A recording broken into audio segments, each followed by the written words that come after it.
평안하셨어요? 네. 히브리어로 평안을 뭐라 그랬죠? 샬롬. 샬롬. 헬라어로는 헬라어로 에이레네. 에이레네. 에이레네. 주님의 평화가 여러분들에게 함께 하시기를 바라요. 아, 네. 지난주에 배운 것 조금 복습해 볼게요. 네. 방목이냐 유목이냐. 네, 맞아요. 윤정 씨는 저는 유목이죠. 가끔 방목도 하긴 합니다만 그래도 유목 같은 방목, 방목 같은 유목, 뭐 같은. 네. 오케이. 네, 네. 예수님이 만나신 사람들이 어떤 사람들이었죠, 수지 씨? 약하고 병들고. 약하고 병든 사람들에게 예수님은 천국을 경험하게. 천국을 경험하게 하셨지. 지난주에 좀 놓친 부분이 있어요. 그래서 그것을 조금 복습하고 오늘 강의로 좀 들어가도록 하겠습니다. 수고하고 무거운 짐진 자들아. 다 아시죠? 네. 한번 우리 마태복음 11장 28절에서 30절 좀 읽어주시면 감사하겠네요. 네. 네. 수고하고 무거운 짐진 자들아 다 내게로 오라. 내가 너희를 쉬게 하리라. 아멘. 나는 마음이 온유하고 겸손하니 나의 멍에를 메고 내게 배우라. 그리하면 너희 마음이 쉼을 얻으리니 이는 내 멍에는 쉽고 오유 눈물 나 미치겠다. 왜 지금 눈물이 나서 예수님 말씀 읽으면서 저런 반응은 좋은 거예요. 네. 자, 울면서 읽어봐요. 그 부분. 너희 마음이 쉼을 얻으리니 이는 내 멍에는 쉽고 내 짐은 가벼움이라 하시니라. 네. 지난번에 무리를 만나셨는데 그 부분을 제자 마태가 정확하게 정리하고 있지요. 네. 다 같이 수고하고 무거운 짐진 자들아. 수고하고 무거운 짐진 자들아. 그러면 이것을 지난주에 배운 것으로 바꾸면 약하고 병든 자들아. 다 누구에게 오라? 내게로 오라. 방목이에요, 유목이에요? 유목. 네, 방목하다 보니까 수고하고 무거운 짐을 짓잖아. 그죠? 그다음에 약하고 병들 때가 있잖아. 맞아요. 그런데 목자이신 예수님께로 오라. 그러면 예수님이 뭐를 주세요? 내가 너희를 쉬게 하리라. 자, 시편 23편에 보면 여호와는 나의 목자시니 내게 부족함이 없으리로다. 왜? 그가 나를 푸른 초장에 누이시며 쉴 만한 물가로 인도하시도다. 그러니까 마태복음은 쉬게 하리라. 그러니까 쉴 만한 물가, 푸른 초장. 우리 목자께서 이제 유목하시겠다는 거잖아요. 그 다음에 우리의 목자는 마음이 온유하고 겸손하니 우리 목자는 너무나도 멋있는 아주 따뜻하고 다정다감하고 자비로우신 그러니까 약하고 병든 나를 너무나도 아셔요. 그래서 그때 불쌍히 여기신단 말이 있었잖아. 이 단어에서 뭐가 나온다고요? 목회자가 나온다 그랬지. 목회자는 성도들을 불쌍히 여기는 마음을 가져야 되는 거죠. 예수님 그러셨잖아요. 마음이 온유하고 겸손하니 나의 멍에를 메고 내게 배우라. 자, 나의 멍에를 메고 내게 배우라는 것은 예수님이 우리에게 이제 지어주시는 사명의 멍에가 이제 예수님으로부터 우리가 배우는 거잖아. 그리하면 너희 마음이 쉼을 얻으리니 내 멍에는 쉽고 내 짐은 가벼움이라. 이사야 성경을 마태가 인용한 거예요. 그래서 그걸 한번 읽어주세요. 이사야 55장 1절에서 3절까지. 네. 오호라 너희 모든 목마른 자들아 물로 나아오라. 돈 없는 자도 오라. 너희는 와서 사 먹되 돈 없이 값 없이 와서 포도주와 젖을 사라. 너희가 어찌하여 양식이 아닌 것을 위하여 은을 달아주며 배부르게 하지 못할 것을 위하여 수고하느냐. 내게 듣고 들을지어다. 그리하면 너희가 좋은 것을 먹을 것이며 너희 자신들이 기름진 것으로 즐거움을 얻으리라. 아멘. 오호라 너희 모든 목마른 자들아 물러 나오라. 돈 없는 자도 오라. 너희는 와서 사 먹되 돈 없이 와, 최고. 값 없이 포도주와 젖을 사라. 이렇게 말씀을 하셨어요.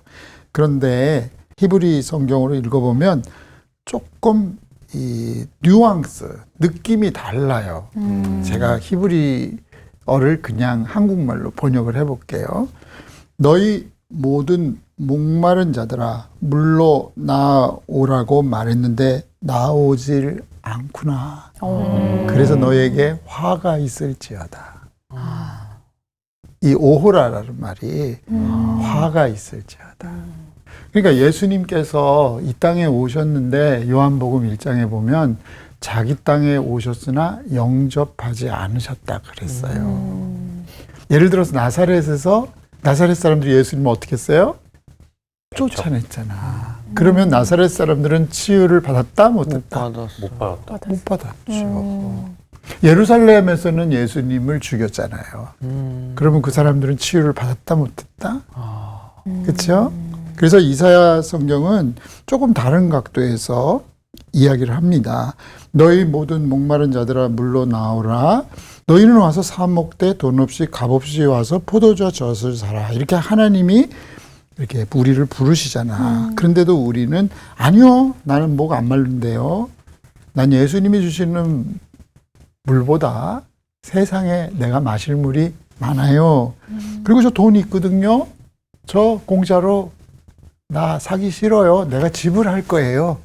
그래서 우리의 선행이라든지 내가 좀 더 잘해야지 예수님이 나에게 뭘 주시는 것처럼 그냥 무료로 오라 그러는데 예수의 십자가의 은혜는 무료예요. 공짜예요. 값비싸지만 우리에게는 거저 주시는 하나님의 은혜잖아요. 네. 그리고 나서 우리는 양식이 아닌 것을 위해서 값을 지불해. 그리고 배부르게 하지 못할 것을 위해서 수고하는 거예요. 그래서 이사야 성경은 하나님의 이런 초청을 받아들이지 아니하는 인간의 완악함을 얘기를 하고 있는 거예요. 예수님은 우리의 약함을 강하게, 병듦을 치유로, 그리고 목자 없이 방황하는 우리에게 진짜 목자로 오시는 분인데 우리는 여전히 예수 없이도 살 수 있어요. 예수님 제가 그래도 좀 보태드려야 되지 않을까요? 이렇게 나아간다라는 거예요. 다시 한번 성경은 얘기하는 게 내게 듣고 들을지어다. 그리하면 너희가 좋은 것을 먹을 것이며 너희 자신이 기름진 것으로 즐거움을 얻으리라. 그래서 경청이 굉장히 중요하고요. 그리고 예수님의 호의를 우리가 받아들이는 게 굉장히 중요해요. 네. 이게 이제 지난주에 못했던 부분이에요. 네. 그리고 오늘은 우리가 새로운 주제로 가서 예수님이 회당에서 가르치셨다 그랬잖아요. 네. 지난번에. 이 가르치심에 대해서 좀 말씀을 나누도록 하겠습니다. 오늘 수업 갈릴리 산책 6강 예수님의 갈릴리 사역 가르치시고. 예수님의 사역을 보통 셋으로 나눠요. 첫째, 선생님으로서. 그러니까 가르치시는 거지. 두 번째, 의사로서 고쳐주시는 거지. 그 다음에 세 번째는 하나님의 나라에 대해서 전도하세요. 그러니까 예수님은 선생님으로도 오시고 의사로도 오시고 그리고 천국 복음을 전하는 선포자로서. 그래서 예수님 사역을 세 개로 나눕니다. 근데 여기에서는 예수님의 가르치시는 사역을 오늘 좀 공부를 하려고 해요. 자, 예수님은 첫째로 비유로 가르치셨어요. 네. 우리 마태복음 13장 1절에서 9절까지. 오. 그날 예수께서 집에서 나가사 바닷가에 앉으심에 큰 무리가 그에게로 모여들거늘 예수께서 배에 올라가 앉으시고 온 무리는 해변에 서 있더니 예수께서 비유로 여러 가지를 그들에게 말씀하여 이르시되 씨를 뿌리는 자가 뿌리러 나가서 뿌릴새 더러는 길가에 떨어짐에 새들이 와서 먹어버렸고 덜어는 흙이 얕은 돌밭에 떨어짐에 흙이 깊지 아니하므로 곧 싹이 나오나 해가 돋은 후에 타서 뿌리가 없으므로 말랐고 덜어는 가시떨기 위에 떨어짐에 가시가 자라서 기운을 막았고 덜어는 좋은 땅에 떨어짐에 어떤 것은 100배 어떤 것은 60배 어떤 것은 30배의 결실을 하였느니라. 귀 있는 자는 들으라 하시니라. 귀 있는 자는 들으라. 우리가 이사야서에서 경청하라 그랬잖아요. 이 비유가 무슨 뜻이냐면 언어적으로 보면 헬라어의 파라볼레라고 얘기를 해요. 이거를 영어로 패러블이라고 얘기를 하거든요. 원문의 뜻은 파라는 길을 따라가면서 볼래 던지는 거야. 예수님이 오셔서 말씀을 던지시죠. 근데 지혜로운 사람은 예수님의 동선을 따라가는 거지. 그리고 예수님이 뭘 던지시는가를 봐서 그걸 어떻게 해야 돼요? 주워 담아야죠. 네. 그죠? 그래서 이 비유 중에 씨 뿌리는 자의 비유, 우리가 너무나도 잘 아는 비유잖아요. 여기에 네 종류의 밭이 있잖아요. 네 종류의 밭. 첫 번째가 무슨 밭이죠? 처음에 길가. 네. 그 다음에 두 번째 흙이 얕은 돌밭. 돌밭. 세 번째 가시떨기. 가시떨기. 네 번째 좋은 땅. 좋은 땅. 네. 자, 여기 보면은 예수님께서 네 가지 종류의 밭을 얘기하셨는데 이 밭 네 개가 사실은 내 마음 안에 같이 공존할 때가 있는 것 같아. 네. 좋은 밭만 있는 건 아니잖아, 우리 안에. 맞아요. 근심의 그 가시밭도 있는 거고, 또 딱딱한 길가밭도 있는 거고, 조금 예수님 말씀 듣고 좀 해보려고 하는 돌짝밭도 좀 있는 것 같고. 그런데 이제 하나님께서는 우리에게 좋은 밭을 만드시기 위해서 때로는 우리에게 어려움을 주실 때가 많은 것 같아요. 이 어려움이라는 말이 밭을 기경하는 거라는 거지. 그런데 예수님이 의사인 것을 기다리는 사람들은 누굴까?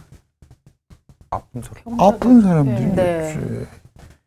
또 약한 사람들은 내가 예수님을 만나면 힘을 얻을 텐데 이렇게 강해지는 그런 것을 갈망하잖아요. 근데 내가 만약에 힘이 있고 강하면 난 예수님 없이도 살 수 있어요.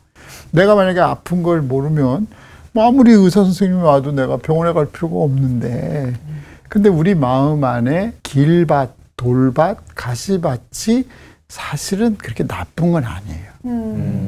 그런 밭이 있기 때문에 옥토를 더 그리워하는 것 같아요. 이런 얘기가 있어요.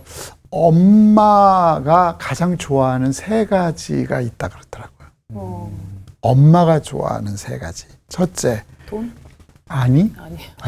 감사합니다. 글을 읽는 자기 자녀의 소리. 그러니까 엄마가 제일 좋아하는 거는 아이들이 공부하는 소리야. 근데 아이들이 맨날 놀아봐. 그러면 엄마 마음이 얼마나 아플까. 두 번째는 엄마가 좋아하는 게 뭘까요? 돈 밥 세는 먹는 소리? 소리. 어우, 아니래. 자식이 밥 자녀가 밥 먹는 거. 야, 역시 가란 형제는.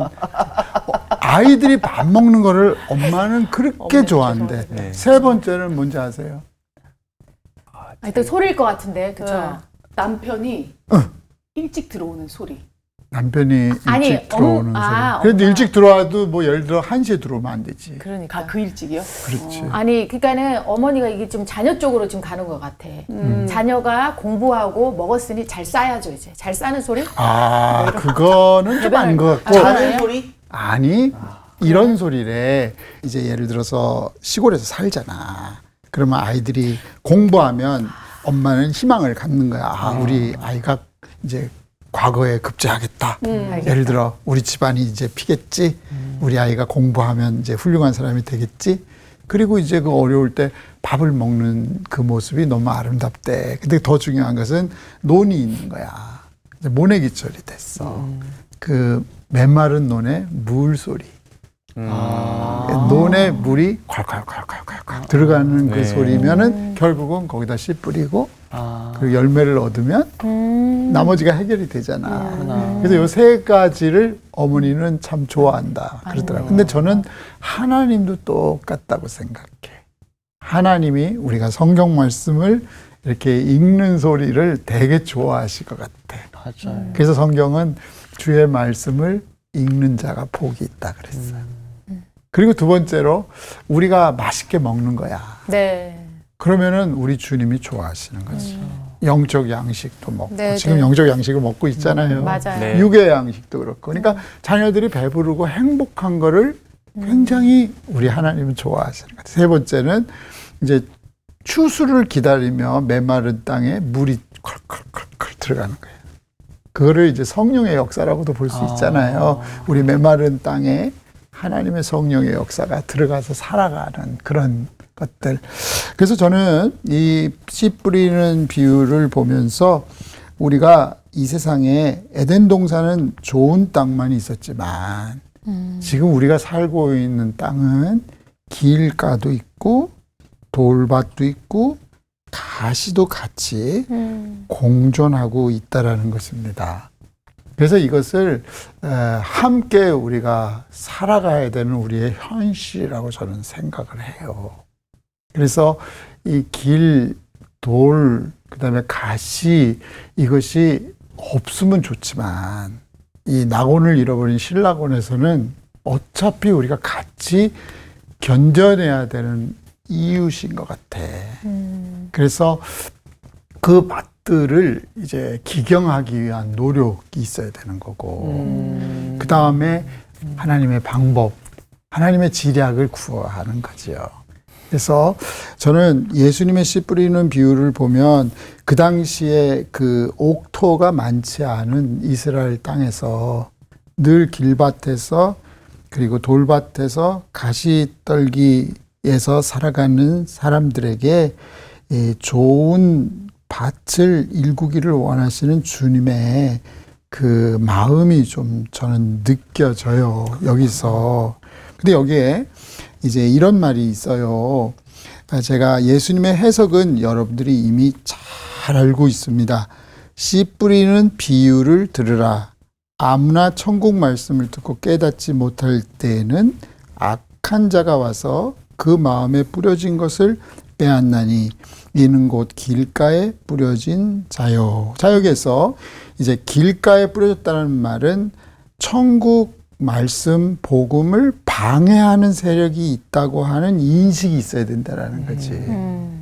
그러니까 하나님 앞에 못 나가게 만드는 어두운 영적 세력이 있다는 것을 항상 인식할 필요가 있어요. 네. 두 번째는요, 돌밭에 뿌려졌다는 것은 말씀을 듣고 즉시 기쁨으로 받되 뿌리가 없어 잠시 견디다가 말씀으로 말미암아 환난이나 박해가 일어날 때는 곧 넘어지는 자요.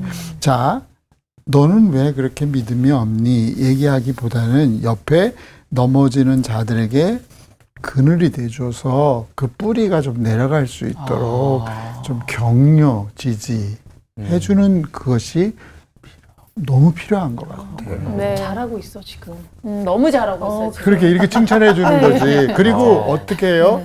우리 함께 갑시다. 이렇게 서로 손을 잡아줘서 너는 왜 이렇게 믿음이 없니? 라고 지적하기보다는 믿음이 약한 형제들을 이렇게 안아주고 함께 가는 거. 그다음에 가시나무 떨기는 말씀을 들으나 세상의 염려와 재물의 유혹에 말씀이 막혀 결실을 못하는 우리 이웃들을 봤을 때 염려하지 말라 그랬잖아요. 하나님을 믿으니 또 나를 믿으라. 요한복음 14장에 나오잖아. 그러니까 이 옆에 세상의 염려보다는 주님의 염려로 승화시키고 재물의 유혹보다는 재물을 가지고 어떻게 하나님께 영광을 돌리는 친구들이 있을 때 그분들도 이렇게 변화되지 않을까.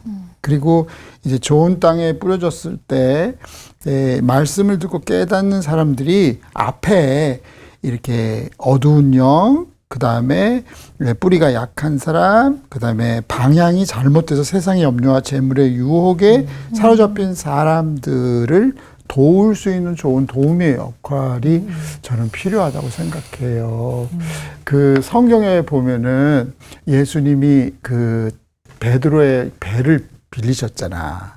그리고 나서 이제 깊은 데 가서 그물을 던지라 그랬어요. 그랬을 때 만선을 했는데 옆에 빈 배도 오라 그래서 채우는 장면이 있어요. 네. 예수님 부르실 때 그때 나는 그 장면을 너무너무 좋아하는데 내 배가 찰 뿐만 아니라 옆에 빈 배도 채워주는 거야. 그리고는 베드로가 어떻게 합니까? 주님, 저는 죄인입니다. 나를 떠나소서. 그러면서 예수님의 뒤를 쫓아가.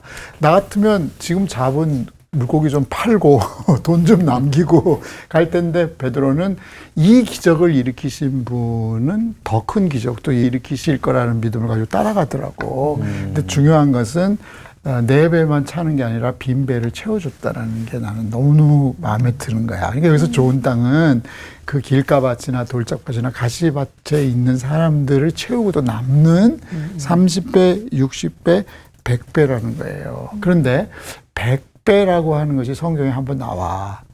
이삭이 기근이 있을 때 농사를 졌는데 100배의 결실을 얻었다라고 얘기를 해요. 근데 이게 100배를 히브리어로 읽어보면 메아 100이거든. 쉐아림 100개의 문이야. 문이 100개라는 거야. 그 말은 뭘까요? 단순 100배가 아니라 100가지 일을 할 수 있는 사람이 된다라는 거야. 그러니까 예수님의 비유에서 핵심은 우리가 좋은 땅의 범위가 많아지면 좋죠. 그렇죠? 네. 많아지면 좋고 그리고 좋은 땅에 대해서 100배의 결실을 얻는다는 것은 100가지 일을 다룰 수 있다는 거야. 그중에 하나가 길가에 있는 사람들을 도와주고 돌짝밭에 있는 사람 도와주고 그 다음에 가시덤불에 있는 사람들에게 방향을 바꿔서 우리처럼 좋은 땅에 있게 하는. 그래서 저는 예수님의 선생님으로서의 비유의 가르침이 성경에 40가지 이상이 나와요. 그래서 나중에 우리 시간이 될 때마다 비유를 하나씩 주님이 길가에 가시면서 던진 것을 네. 우리가 받아서 우리 삶에 적용을 하면은 어떨까? 이렇게 생각을 했어요. 두 번째는요, 예수님의 가르침 중에 선포적 가르침이 있어요. 선포적 가르침. 아까는 비유로 말씀하시는 거고, 이제는 선언이 있어. 네. 대표적인 것이 우리 팔복인데요.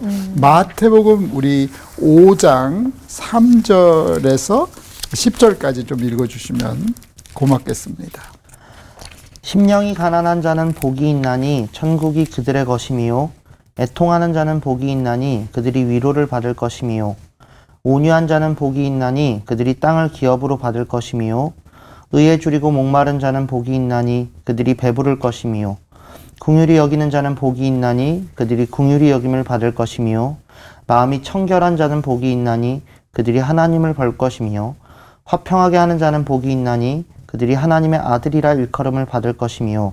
의를 위하여 박해를 받은 자는 복이 있나니 천국이 그들의 것임이라. 네. 이 팔복이라고 하고 이 예수님이 말씀하시는 이 팔복산을 Mount Beatitude라고 축복의 산이라고 얘기를 합니다. 그래서 보통 산상수훈이라고도 얘기하고 산상보훈이라고도 얘기를 하는데 이 팔복이 대표적으로 선포적 메시지의 한 예예요. 근데 여기에서 이제 팔복을 이제 나중에 차례차례 제가 말씀을 드리겠는데 오늘은 애통하는 자는 복이 있나니 그들이 위로를 받을 것이며 여기서 뒷부분 보면 위로와 관련되는 마을이 지난주에 가버나움이라 그랬잖아. 네. 예수님께서 사시던 동네가 위로의 마을이야. 긍휼의 마을이야. 네네. 그러니까 이 애통하는 자가 복이 있나니 그들이 위로를 받을 것이며. 자, 여기에서 배울 수 있는 것은 자, 애통하게 되는 이유가 뭐가 있을까요? 언제 애통할까요? 가족이 뭐 약할 때. 지난번 공부하고 같이 연결해 보면 네. 약할 때 네. 우리가 슬프잖아. 그죠? 네. 병들 때 네. 슬프잖아. 네. 세 번째, 아이가 엄마를 잃어버렸어. 얼마나 슬퍼, 그치? 그러면 양이 목자를 잃어버렸어. 슬프잖아. 네. 그런데 여기에 애통한다라는 이 히브리어 개념은 상실을 경험하는 거야. 상실 중에 가장 큰 상실이 뭘까? 가족과의 이별이야. 예를 들어서 부부가 같이 살다가 이별을 한다든지, 또 아이를 잃었다든지, 또 아이가 부모를 잃어버렸다든지. 그래서 고아, 과부 이런 분들이 상실을 경험한 거지.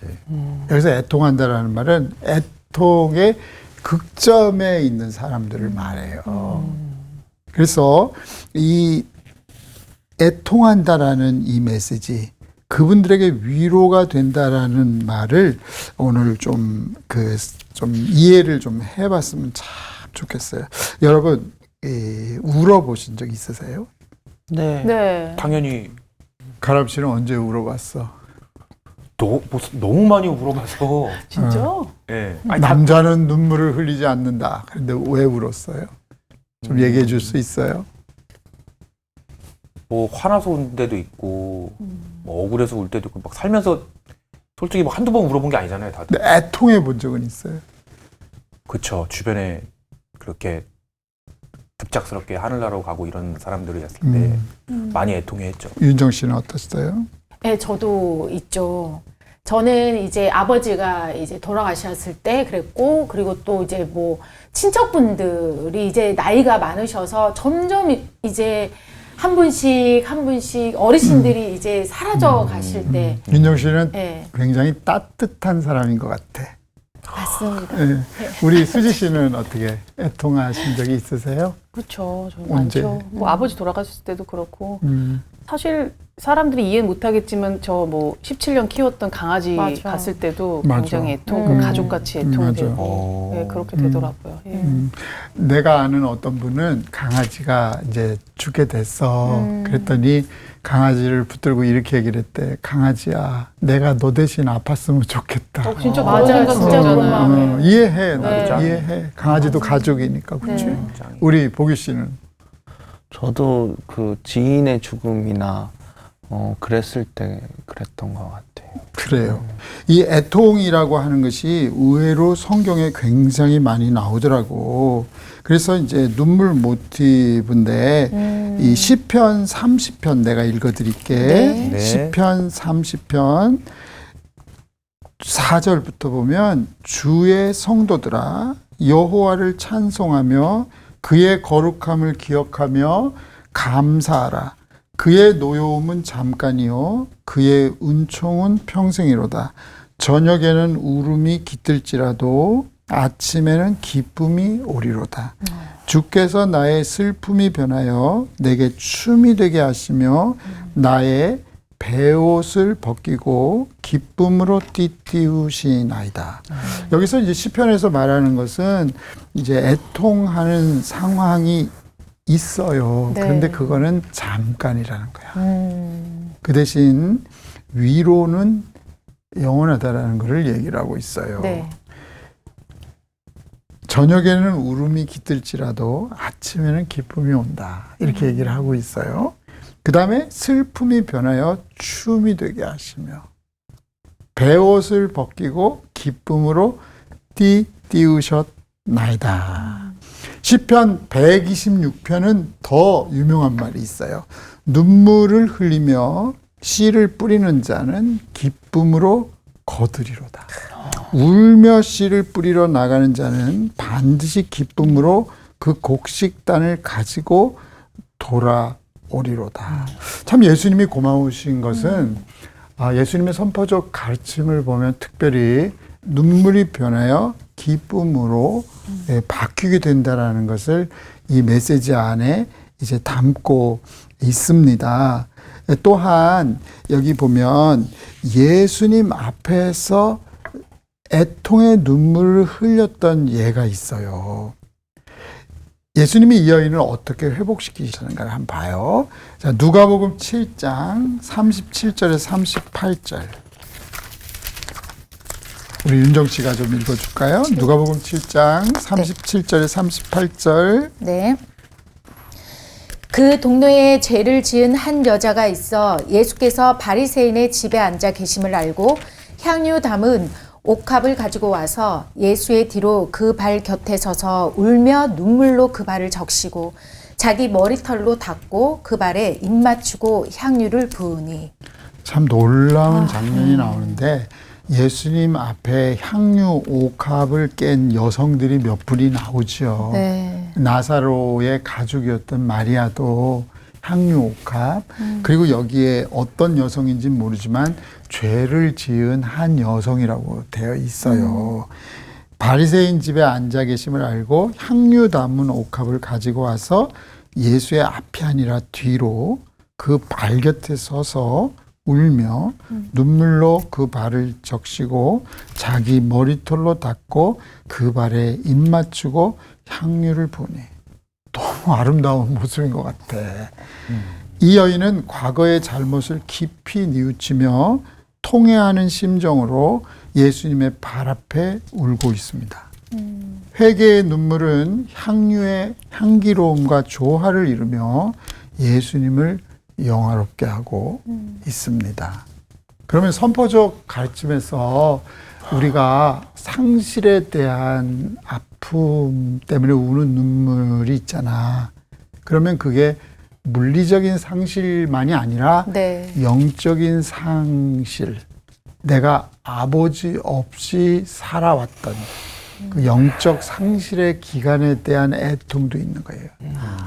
그게 단순히 내가 뭐가 부족하고 뭐 아프고 약하고 보다 내가 목자 없이 살았던 그 기간들 있잖아. 그러니까 탕자가 아버지께로 돌아왔을 때 바로 이런 모습이 아닐까.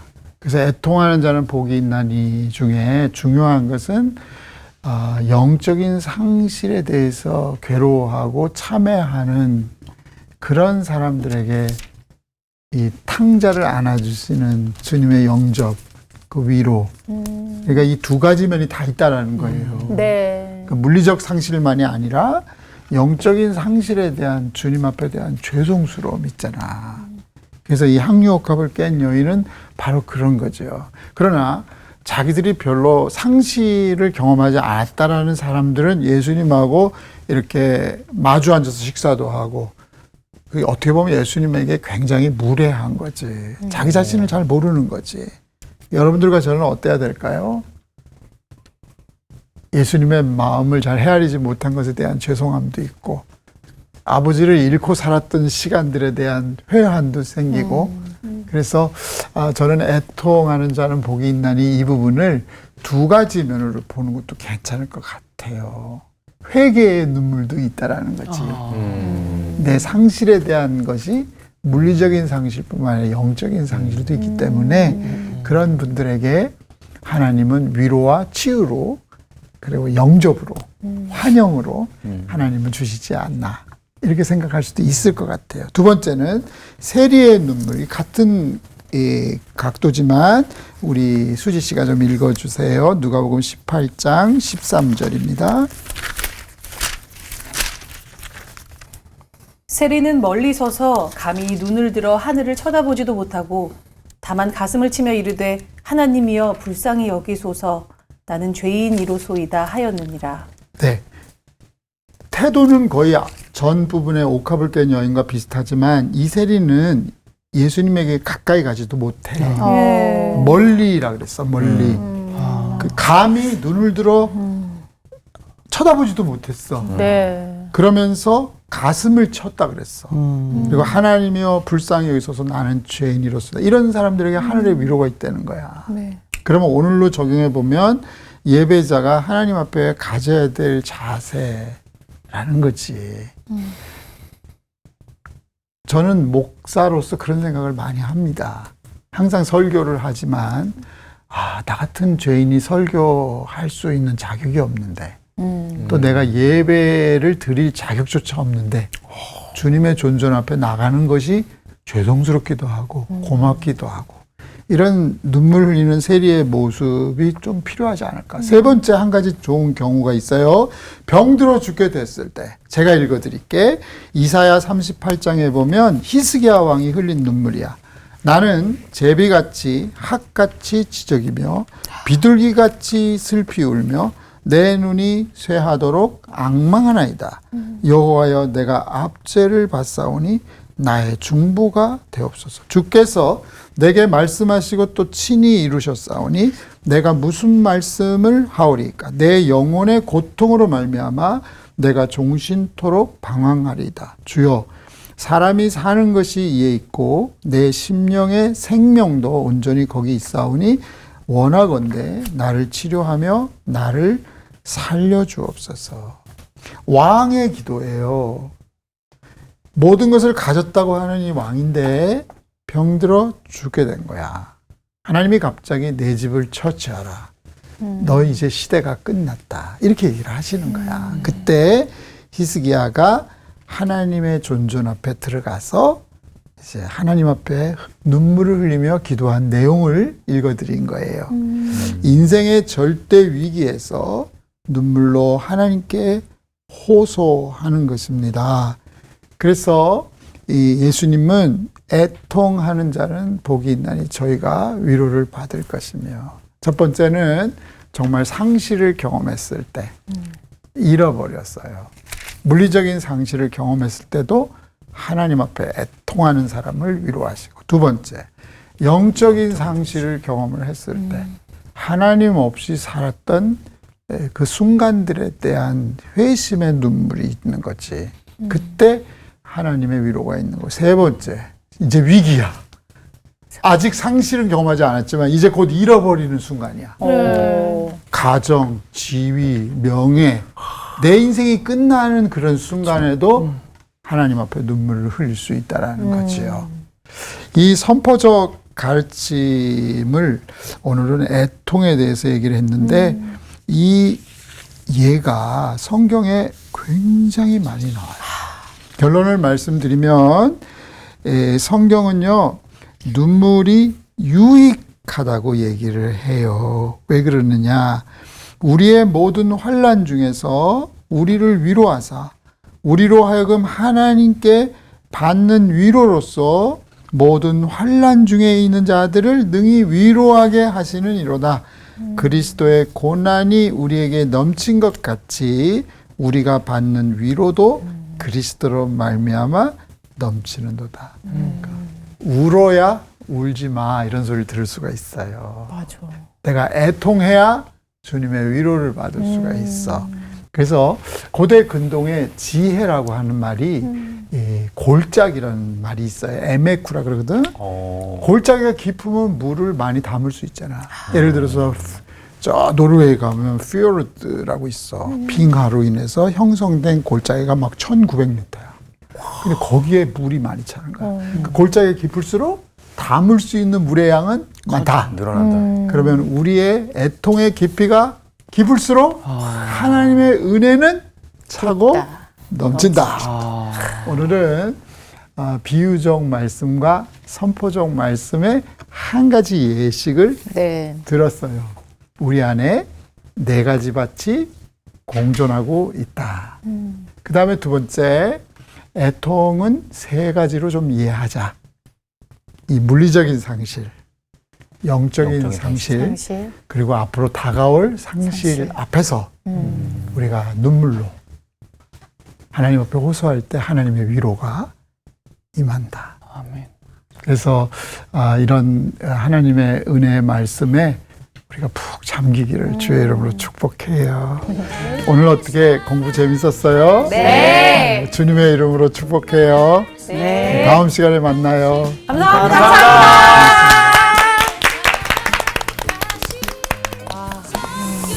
아니, 애통한 자는 복이 있다 그러니까 갑자기 맞아. 좋다. 그래서 더 할 게 많아지지 않았어요? 아, 애통 오늘 또 해야겠습니다.